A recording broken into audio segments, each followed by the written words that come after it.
வணக்கம் தமிழ்வேல். வணக்கம் அண்ணா. எப்படி இருக்கீங்க? நல்லா இருக்கேன். நீங்க எப்படி இருக்கீங்க? நல்லா இருக்கேன். நேத்து தான் முதலமைச்சர்களோட மாநாடுலாம் முடிஞ்சிருக்கு. ஆமா, தென்மண்டல அந்த கவுன்சில் கூட்டம் நடந்துச்சு. ஆமா, அதோட தலைவரா அமித்ஷா இருந்தாரு. துணைத் தலைவரா நம்ம முதலமைச்சர் விஜய் அவர்களை நியமிச்சு சிறப்பா போச்சுன்னு நினைக்கிறேன். அதுல வந்த முதலமைச்சர்கள் கேரளா, கர்நாடகா இந்த முதலமைச்சர்கள்லாம் அவங்களோட எல்லை பகுதிக்குள்ள நாங்கள் அணை கட்டிக்கிறோம் அப்படின்னு சொல்லி தீவிரமாக அதை பற்றியே பேசியிருக்காங்க.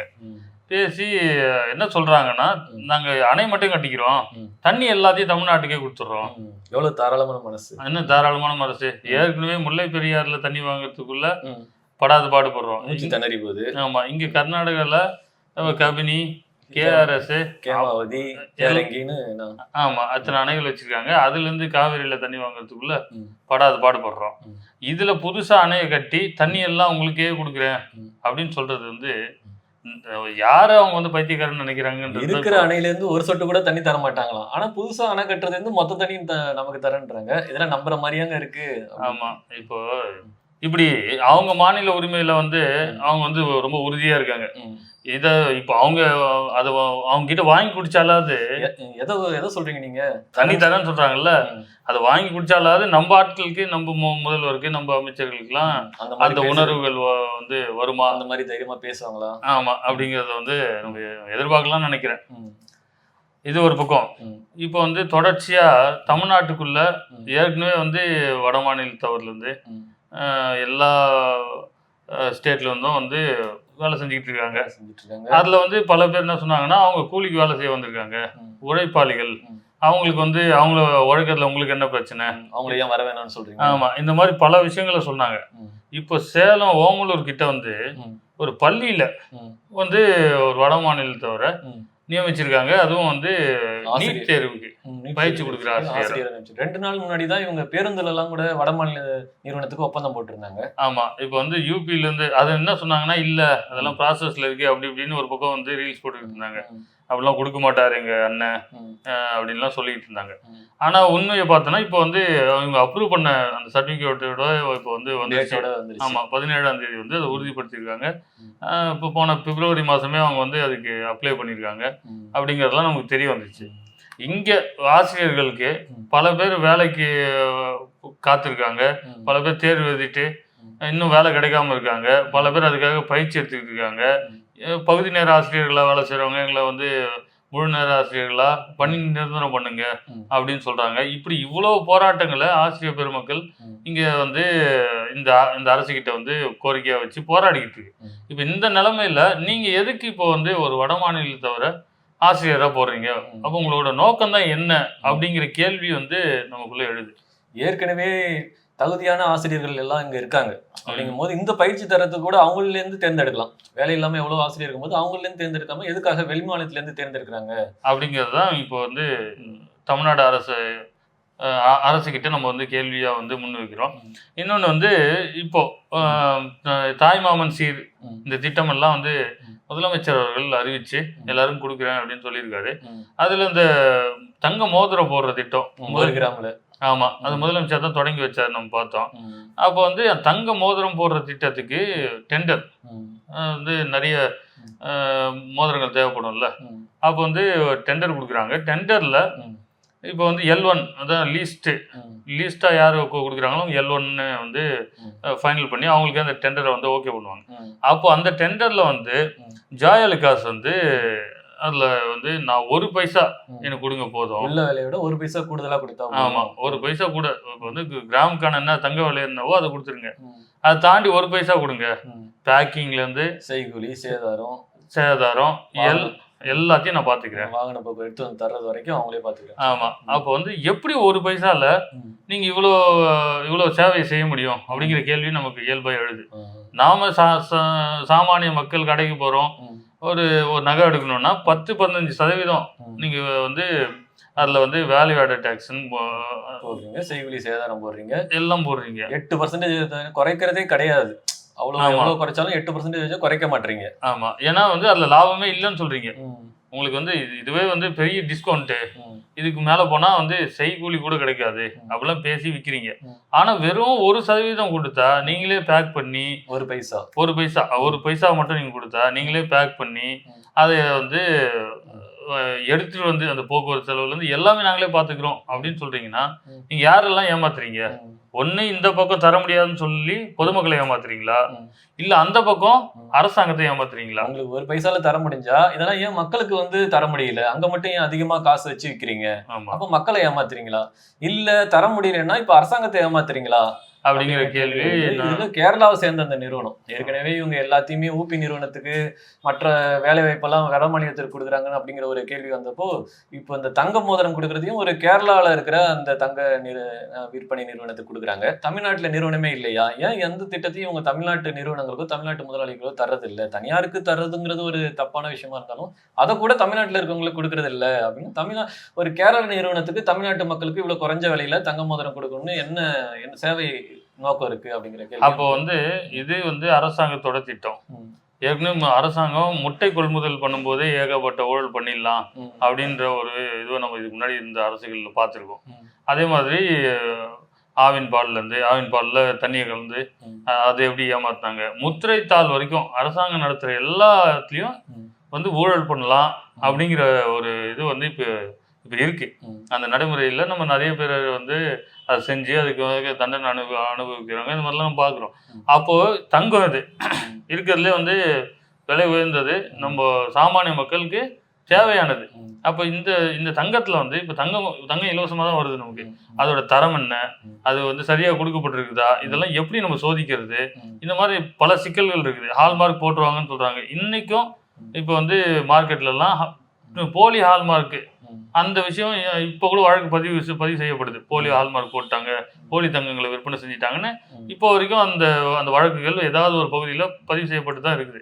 அப்போ இந்த ஒட்டுமொத்த கொள்முதலில் ஏதோ கொஞ்சம் நீங்கள் கொஞ்சத்தை மட்டும் டிஃப்ரென்ஸ் பண்ணிட்டாலே போதும். நீங்கள் வந்து ஒவ்வொன்றுத்தையும் நம்ம ஆய்வு பண்ண முடியாது.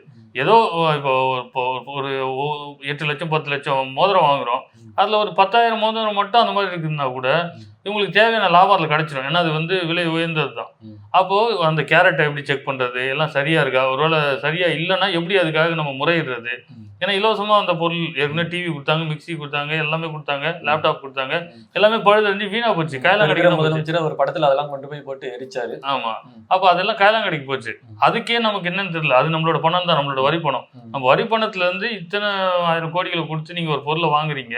ஆனால் அதோட தரத்தை பற்றியோ இல்லை அது எதிர்காலத்தில் பழுதறிஞ்சு போச்சு, அது சரியில்லை அப்படின்னா அதை எப்படி சரி செய்யறது, எப்படி முறையிடுறதுன்னு கூட இது வரைக்கும் எந்த விதியும் இல்லை. அப்போ இந்த தங்கத்துல நீங்க என்ன விதியை கொண்டு வர போறீங்க, எப்படி இதை வந்து சரியானதாக தான் அவங்க கொடுக்குறாங்க, வெறும் 1 பைசா கிராமுக்கு 1 பைசா லாபம் வச்சு உங்களுக்கு கொடுக்குறேன்னு சொல்ற அந்த நிறுவனம் நம்ம மக்களுக்கு சரியானதை தரமானதை கொடுக்குமா அப்படிங்கிறது வந்து பெரிய கேள்விக்குறியா வந்து நிக்குது. ஏன்னா எந்த முதலாளியுமே வந்து நஷ்டத்துக்கு எந்த பொருளையும் விற்க போறது கிடையாது. ஆமா, அப்போ இது விற்கிறாங்கனாக்கா அப்ப ஏதோ இதுல இருந்து மறைமுக லாபம் இருக்கு. அது என்ன லாபம் அப்படிங்கிறது வந்து பெரிய கேள்வியா இருக்கு. ஆமா, பெரிய கேள்விக்குறியா இருக்கு. இது நடைமுறைக்கு வரும்போது அதெல்லாம் வந்துடும். இது ஏன் இவ்வளவு குறைச்சலான விலை கொடுத்தாங்க, என்னென்ன தவறுகள் நடக்குது அப்படிங்கிறதையும் நம்ம கட்டாயமா வெளிப்படுத்துவோம். இப்போ சட்டசபை தொடர்ந்து நடந்துகிட்டு இருக்கு, நம்ம பாக்குறோம். சட்டசபை இப்போ கொஞ்சம் என்டர்டைன்மெண்டா தான் இருக்கு. ஏன்னா இப்போ ஒரு புது கட்சி ஆட்சி அதிகாரத்துக்கு வந்திருக்கு. பழைய கட்சிகள் கொஞ்சம் வெறுப்புல இருக்காங்க. அங்க வந்து காரசாரமாகவும் விவாதங்கள் போகுது. அதே மாதிரி கேலி கூத்தாவும் இருக்கு. ஏதாவது சிரிச்சுக்கிட்டு பேசிக்கிட்டு இப்பெல்லாம் பாட்டெல்லாம் பாட ஆரம்பிச்சிட்டாங்க. பாட்டுக்கு பாட்டு, இந்த பக்கம் ஒரு பாட்டு, அந்த பக்கம் ஒரு பாட்டு, பாட்டெல்லாம் நல்லா பாடி வீடியோலாம் வெளியே வந்ததுக்கு அப்புறம் சபாநாயகர் வந்து அவை குறிப்புல இருந்து நீக்கிறேன். அதான் லைவ்ல போயிடுச்சு. அதான் அது படத்துல துப்பிட்டு வாமா, அதான் துப்பிட்டாலே அப்படின்னு சொல்ற மாதிரி அந்த மாதிரி ஏற்கனவே லைவ்ல போயிருக்கோம். அதுக்கப்புறம் அவை குறிப்புல இருந்து நீக்கினா என்ன, நீக்காட்டி என்ன, அதுதான் இன்னைக்கு வந்து எதிர்கட்சி தலைவர் கேட்டாரு. நீங்க வந்து அந்த நிறுவனங்கள்லாம் குறிச்சு கொடுங்க, எந்தெந்த மீடியாலாம் போட்டுச்சோ அது குறிச்சு கொடுங்க, அது மேல நடவடிக்கை எடுக்கிறோம் அப்படின்னு சொல்லியிருக்காரு. நீங்க சொன்ன அந்த விஷயத்தும் பட்டிமன்றம், இது வந்து சட்டமன்றம் மாதிரி இல்ல, சூப்பர் சிங்கர் மாதிரி இருக்குன்னு எதிர்கட்சி தலைவர் உதயநிதி வந்து குற்றச்சாட்டு எழுப்பினாரு. அதான் இப்போ வந்து சட்டசபையில அதுக்கு வந்து ஆதவ அர்ஜுனா வந்து சொன்னாரு, இந்த பாட்டு எல்லாத்தையும் நீங்க முன்னாடி உங்க ஆட்சி காலத்துல பாடலையா அப்படிங்கிற கேள்வியும் அவரும் சொன்னாரு. இவங்க முன்னாடி செஞ்சிருக்க எந்த கேள்வியுமே திமுக வந்து கேட்கிற அந்த தகுதியே கிடையாது. ஏன்னா இவங்க அது தாண்டியான பாட்டுலாம் இவங்க பாடியிருக்காங்க. அதை யார கை காட்டினாலும் அந்த கை இவங்க பக்கமே திரும்பிடுது. ஒரு விரல அவங்கள நோக்கி இருந்தாலும் 3 விரல் இவங்கள நோக்கி இருக்குது. இந்த கதையில எதை கேட்டாலும் எதிர் தரப்புல இருந்து ஒரு பதில் சொல்லிடுறாங்க. இதை திமுக அதிமுக ஏற்கனவே வளமையா பண்ணிக்கிட்டு இருந்துச்சு. இப்போ புதுசா வந்த கட்சி கூட பண்ற அளவுக்கு திமுகவோட நிலைமை இருக்கு. அதுதான் வந்து உள்ளபடியே ஒரு வருந்தக்கூடிய ஒரு இதுவா இருக்கு. இதுல அண்ணன் சொன்ன அந்த முக்கியமான நேற்று இப்ப சொல்லியிருந்த அந்த கண்டிச்சு அந்த கார் கொடுக்கறது தப்பு அப்படின்னு சொன்ன விஷயம் வந்து இன்னைக்கு விவாதத்துக்கு வந்திருக்கு. ஆமா, சீமான் அண்ணன் வந்து முதல்ல இருந்தே சொன்னாரு, இங்க வந்து ஆடம்பரங்களுக்கோ இல்ல சொகுசா வாழ்றதுக்கோ எந்த தலைவர்களும் உருவாக்கப்படுறது இல்ல, எந்த தலைவர்களும் அப்படி பிறப்பதில்ல. மக்களோட பிரச்சனையில இருந்து பிறக்கிற ஒரு தலைவன் தன்னை வந்து எளிமையானவனா தான் கடைசி வரைக்கும் வச்சுப்பான். அதுதான் நம்ம தலைவர் அடிக்கடி உதாரணம் சொல்லுவாரு. எல்லா போராளிகளுக்கும் என்ன கொடுக்குறாரோ அதையே அவரும் பயன்படுத்துவாரு அப்படின்லாம் வந்து உதாரணம் சொல்லி தான் நம்மள எல்லாரையுமே தயார் பண்ணாரு. அந்த வகையில இப்போ இவங்க அமைச்சராயிட்டாங்க. இதுல 80% பேர் தாவேக்கால இருக்கிற 80% பேர் கோடீஸ்வரர்கள் தான். குறைஞ்சது ஒரு காரோட தான் இருக்காங்க எல்லாருமே. அப்படியும் இல்ல அப்படின்னா எங்களுக்கு சாமானிய மக்களுக்கு ஒரு ஏதாவது ஒரு உதவி அரசாங்கம் செய்யணும்னா நீங்க எவ்வளவு கிரியேட்டிவா வச்சிருக்கீங்க, என்னென்ன விதிமுறை எல்லாம் வச்சிருக்கீங்க, இது இருக்கா எவ்வளவு சம்பளம் வாங்குறீங்க, வறுமை கோட்டுக்கு மேல நிக்கிறீங்களா கீழே நிக்கிறீங்களா நடுவில் நிக்கிறீங்களா எல்லாம் கேக்குறீங்களா. அது மாதிரி உங்க உங்க உங்க எம்எல்ஏ கிட்டே கேளுங்க, அவருக்கு உண்மையிலேயே கார் இல்லையே கொடுங்க. இன்னும் ஒரு படிப்பு மேல போய் உங்க கட்சி காசுல இருந்தே கொடுங்களா. இவ்வளவு பெரிய கட்சி வச்சிருக்கீங்க. உங்க ஆள் வந்து உச்சத்துல இருந்து வந்து கீழே வந்தவர், உச்சத்துல இருந்து வந்தவர் 200 கோடி சம்பளம் வாங்கினவர். கேவலம் ஒரு 10-20 லட்சம் இருந்தாலும் நல்ல கார் வாங்கி அவரே நிறைய கார் வாங்கியிருக்காரு. அவர் கார்லாம் கொடுக்க தேவையில்ல, அதெல்லாம் பெரிய கோடி கணக்குல போட்டு வாங்கின கார். கார் வாங்கினாங்க, அதுல வருமான வரி வழக்கம் வந்துச்சு, அது ஒரு பெரிய. ஆமா, அது ரோல்ஸ் ராய்ஸ் காரு. அது வந்து அந்த கார்லாம் அவர் கொடுக்க தேவையில்ல, அதுல ஏதாவது கொடுக்கவும் மாட்டாரு. ஆமா, கட்சி நிதியில இருந்து ஒரு 30 லட்சத்தை எடுத்து ஒரு நல்ல காரா கூட உங்களுக்கு நீங்க வாங்கி கொடுத்துடலாம். ஏன்னா 1-2 பேருக்கு தான் வாங்கி கொடுக்க போறீங்க. மக்கள் பணத்தை தொடவே மாட்டேன்னு சொன்ன நீங்க இது யாரோட பணம், இது யாருக்கு நீங்க எடுத்து கொடுக்குறீங்க, உங்களுக்கு தானே, உங்களுக்கு பயன்படுத்துதான். இங்க வந்து மக்கள் சேவை செய்ய போறோம், கார் இருந்தாதான் மக்கள் சேவை செய்ய முடியும்லாம் ஒண்ணும் கிடையாது. இன்னொன்னு கார் இல்லாம அவங்க இல்ல, அதான் அடிப்படை. அவங்க கிட்ட இருக்கு காரு, அவங்க அதை பயன்படுத்த போறாங்க. இன்னைக்கு எதிர்கட்சி தலைவரும் அங்க வந்து எங்க திமுக உறுப்பினர்களுக்கு யாருக்கும் கார் வேணாம் அப்படின்னு சொல்லிட்டாங்க. ஏன்னா அது வந்து நீங்க ஏற்கனவே நிதி சுமைன்னு எல்லா துறையிலும் திட்டம் 2500 பணம் ஏன் தரல, விவசாய கடன் ஏன் முழுமையா தள்ளுபடி செய்யல, இப்படி எந்த கேட்டாலுமே அவங்க என்ன சொல்றாங்கன்னாக்கா நிதி இல்ல, எதை கேட்டாலும் எதை செய்யலன்னு கேட்டாலும் நிதி இல்லைன்னு சொல்றாங்க.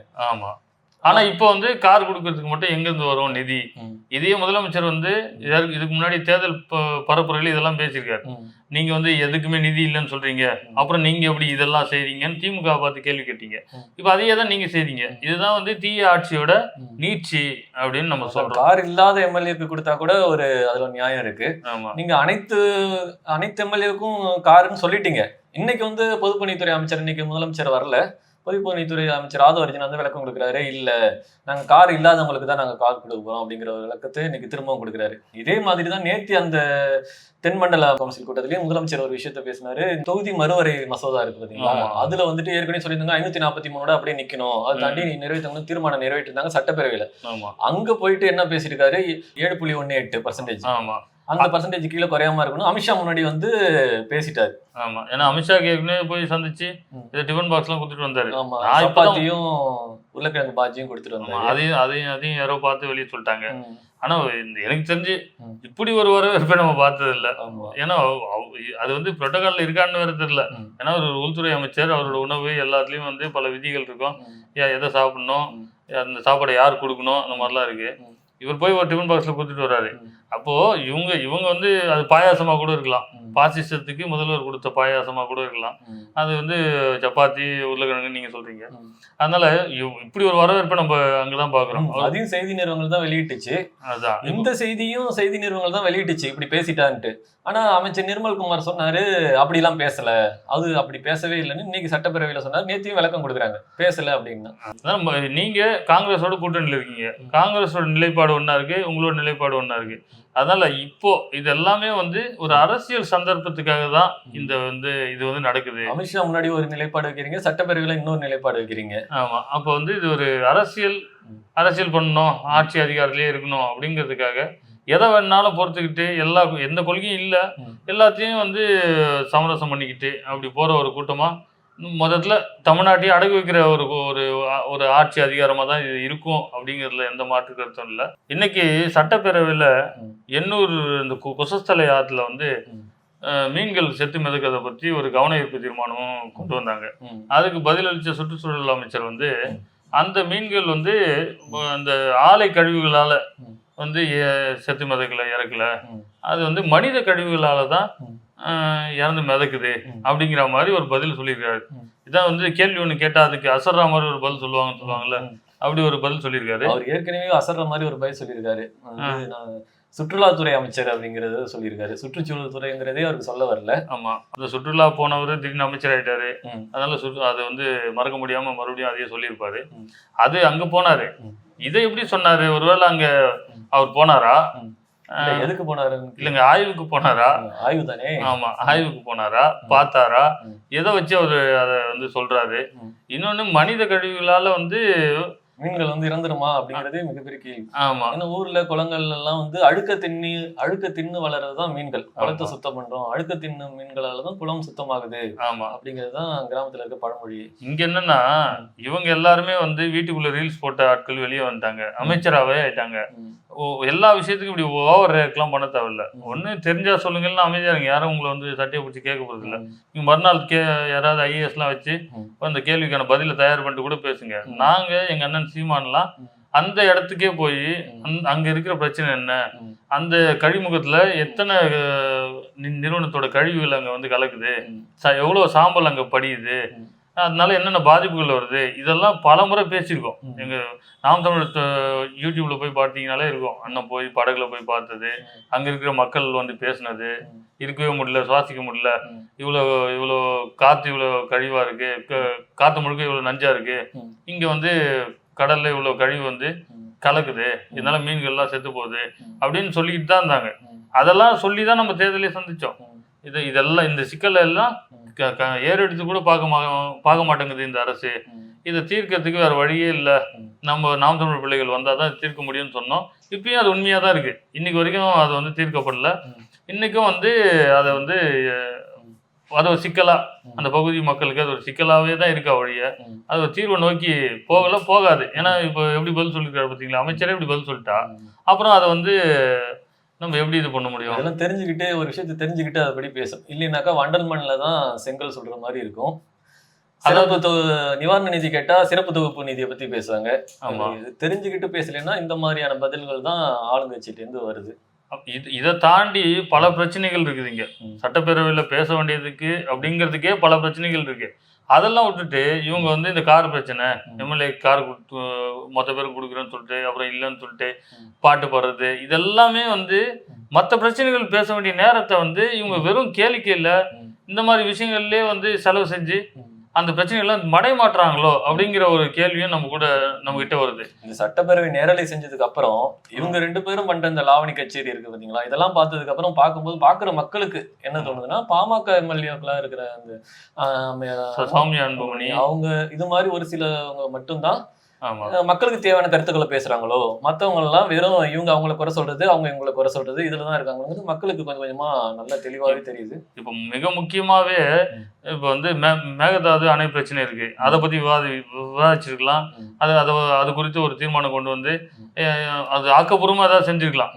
அதே மாதிரி மேகமலையில அந்த மக்கள் காலங்காலமா அதே இடத்துல குடியிருக்கிறாங்க, பரம்பரையா இருக்காங்க, தலைமுறையா அங்க வாழ்ந்துகிட்டு இருக்காங்க. அவங்களோட எல்லா தொழிலும் அவங்களோட வருமானம் எல்லாமே அதை சார்ந்துதான் இருக்கு. அவங்கள வந்து திடீர்னு அங்கேருந்து தூக்கி வெளியே போட்டு வேற இடத்துல குடிபெயர்த்து அவங்களோட வாழ்வாதாரத்தை அழிச்சு இப்படி பண்ற இதை வந்து இப்போ சுப்ரீம் கோர்ட்டுக்கு அப்பீல் போயிருக்கேன்னு சொல்றாங்க. ஆனா இவங்க ஒரு அரசு நினைச்சா அவங்களை வெளியேற்றாமலே அப்பீல் போலாம். நீங்க போய் அவங்களை அச்சுறுத்தி அங்க காவல்துறையை குவிச்சு எல்லாரையும் போராட வச்சு இப்படி எல்லாம் அடக்குமுறை பண்ணிட்டு அதுக்கப்புறம் நீங்க சுப்ரீம் கோர்ட் போனான்னா இங்க போனான்னு அப்போ இந்த பிரச்சனையை வந்து எதிர்கட்சிகள் வந்து சட்டசபையில எழுப்பி அதுக்காக பேசியிருக்கலாம். இந்த பாட்டு பாடுற நேரம் இதெல்லாம் விட்டு இங்க 3 தமிழர்களை வந்து கர்நாடக அரசு சுட்டு கொண்டுருச்சு. கேட்டா எங்க ஊர் விஷயத்துல நீ தலையிடாதன்னு வர அந்த முதலமைச்சர் சொல்றாரு. உங்களதான் சொல்றாரு, இந்த நம்மளோட முதலமைச்சரை பார்த்து தான் சொல்றாரு, உங்க வேலையை பாரு, இது எங்க மாநிலத்தோட பிரச்சனை அப்படின்னு சொல்றாரு. அதுக்கு எங்க மாநிலத்துக்கு வராதுன்னு வேற ஒரு தடவை சொன்னாரு. ஆமா, அது துப்புனா தொடச்சுக்கோங்க மாதிரி, அது எனக்கு அசிங்கம் வந்தா நான் தாங்கிப்பேன் அப்படின்னு. அதாவது உம்முன்னு கம்முன்னு இருக்கணும்லாம் டைலாக் பேசியிருந்தாருல, அந்த மாதிரி இருந்துட்டு ஏற்கனவே அப்படிலாம் இருந்துதான் எதை பற்றியும் பேசல. எந்த எந்த சிக்கலை பற்றியும் மக்களோட பிரச்சனையை பற்றியும் எதை பற்றியும் பேசவே இல்லை. கான்ஃபிடண்ட்டாக இருங்க, நான் அழகாக இருக்கேன், டெய்லி மேக்கப் போடுறது, விற்க போடுறது, அப்படியே போகிறது அப்படிங்கிற மாதிரி ஒரு ஷூட்டிங்கை முடித்து அதிகாரத்தையே பிடிச்ச அந்த இதில் வந்து மறுபடியும் அதுவே நடக்கும் அப்படின்னு அவங்க வந்து அதே கற்பனையில் இருக்காங்க. அவர் என்ன நினைக்கிறாங்கன்னா, எனக்கு இந்த பாட்டுல சொல்ற மாதிரி, கமலஹாசன் அந்த பாட்டுல சொல்ற மாதிரி, எனக்கு என்ன வேதனை வந்தாலும் நான் தாங்கிப்பேங்கிற மாதிரி, எனக்கு என்ன அவமானம் வந்தாலும் நான் தாங்கிப்பேன் அப்படின்றாரு. அது உங்களுக்கு வந்து அவமானம் இல்லை, அது ஒட்டுமொத்த தமிழ்நாட்டுக்கும் தமிழ்நாட்டு மக்களுக்கும் வந்து அவமானம். ஆமா, தொடர்ச்சியா இந்த கேலி கூத்துக்களை நம்ம பார்த்துக்கிட்டே தான் இருக்கோம். ஆனா இந்த எல்லா பிரச்சனையிலையும் மக்களோட நிக்கிற ஒரு கட்சியா நாம் தமிழ் கட்சி இருக்கு. அண்ணன் சீமான் அவர்கள் இருக்காரு, தொடர்ந்து அந்த மக்களோட உரிமைக்கு வந்து குரல் கொடுத்து வராரு. அதிகாரத்துல தான் இல்லையே ஒழிய மக்களோட பிரச்சனைகள்ல நம்ம எப்பயுமே அவங்களோட தான் இருக்கோம். மக்கள் தூக்கி நாம் தமிழ் கட்சி ஓரத்துல போட்டாலும் மக்களோட பிரச்சனைகள்ல எப்பொழுதும் நாம் தமிழ் கட்சி முன்னாடி நிக்குது. ஆமா, மக்களோட மக்கள் பிரச்சனையை கருதாம நம்மளோட பிரச்சனை, ஏன்னா நம்மளும் மக்கள்ல ஒருத்தர் தான் அப்படிங்கிறத உணர்ந்துதான் இந்த வேலையை நம்ம செஞ்சுக்கிட்டு இருக்கோம். தொடர்ச்சியா செய்வோம். எந்த இடத்தில் நாம் தோற்கடிக்கப்பட்டோமோ அந்த இடத்தில் இருந்து மறுபடியும் துளித்து எழுவதற்கு நாம் வேலை செய்வோம். மக்களுக்கு எது தேவையோ அதை செஞ்சு மக்கள் அருகில் போவோம். நன்றி, வணக்கம். நன்றி, வணக்கம்.